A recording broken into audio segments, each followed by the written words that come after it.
আমাদের কক্সবাজারের ফ্লাইট ছিল 11:30টায় আর আমরা কক্সবাজার গিয়ে পৌঁছাই আনুমানিক 2:30 থেকে 3টা বাজে। একই তো একদম দুপুর টাইম আর তার উপরে আমরা সকালবেলা কেউই ভালো করে নাস্তা করে যেতে পারিনি।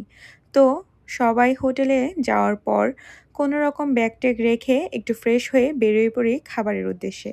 আর যেহেতু মোটামুটি সবাই ক্ষুধার্ত ছিলাম, তাই বেশি দূরে কোথাও না গিয়ে আমরা ডিসাইড করি কাছাকাছি কোনো রেস্টুরেন্টে যাব। আর এজন্য সাইমন হোটেলের খুব কাছেই থাকা শালিক রেস্টুরেন্টে আমরা চলে যাই। তো আজকে সেখানকার পরিবেশ আর খাবার-দাবার নিয়ে আমার অভিজ্ঞতা আপনাদের সাথে শেয়ার করব। আসসালামু আলাইকুম সবাইকে। সবাই কেমন আছেন? আশা করি অনেক বেশি ভালো আছেন।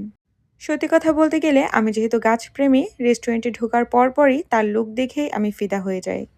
চারপাশটা অসম্ভব সুন্দর করে সাজানো হয়েছে। আর বিশেষ করে চারপাশটা অনেক বেশি নিট অ্যান্ড ক্লিন ছিল, যেটা আমাকে আরও বেশি মুগ্ধ করেছে।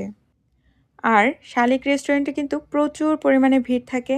বিশেষ করে আমরা যেহেতু দুপুর টাইমে গিয়েছিলাম, ওই টাইমটাতে অনেক বেশি ভিড় থাকে। আর আমাদের অনেকক্ষণ অপেক্ষা করে তারপরে ভিতরে সিট পেতে হয়েছে। এখন বলবো রেস্টুরেন্টের খাবারগুলো কেমন ছিল। যদিও আমি খাবারের ভালো করে কোনো ফুটেজ নিতে পারিনি, তারপরেও যতটুকু নিতে পেরেছি ততটাই আপনাদের সাথে শেয়ার করব। রেস্টুরেন্টের লুক দেখে আমি যতটা ফিদা হয়েছিলাম, আমি খাবার টেস্ট করার পর ততটাই ডিসঅ্যাপয়েন্টেড। আমরা যেহেতু মোটামুটি অনেকজন ছিলাম, তো আমরা বেশ কয়টা আইটেম অর্ডার করি। তার মধ্যে লইট্টা মাছ ফ্রাই আর রূপচাঁদা মাছ ফ্রাই ছাড়া কোনো খাবারই আমাদের তেমন ভালো লাগেনি। বিশেষ করে তাদের ভর্তা আর ভাজির একটা প্লেটার আছে, যেটা একদমই বাজে ছিল। আর সবচেয়ে বাজে ব্যাপার হচ্ছে খাবারের মানের তুলনায় খাবারের দাম ছিল অনেক বেশি।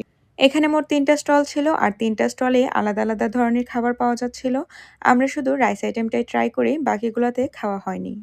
আসলে রেস্টুরেন্টটাকে যেভাবে সাজিয়েছে, খাবারের মানের দিক দিয়েও যদি ঠিক সেভাবে একটু লক্ষ্য করা হতো, তাহলে আমার মনে হয় অনেক বেশি ভালো হতো। আসলে প্রতিটা টুরিস্ট এলাকাতেই খাবারের মান আর খাবারের দামের প্রতি একটু বিশেষভাবে নজর দেওয়া উচিত।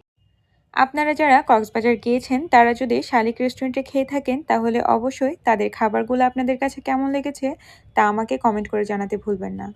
সবশেষে যারা ধৈর্য নিয়ে আমার ভিডিওটা একদম শেষ পর্যন্ত দেখেছেন, তাদেরকে অনেক অনেক ধন্যবাদ।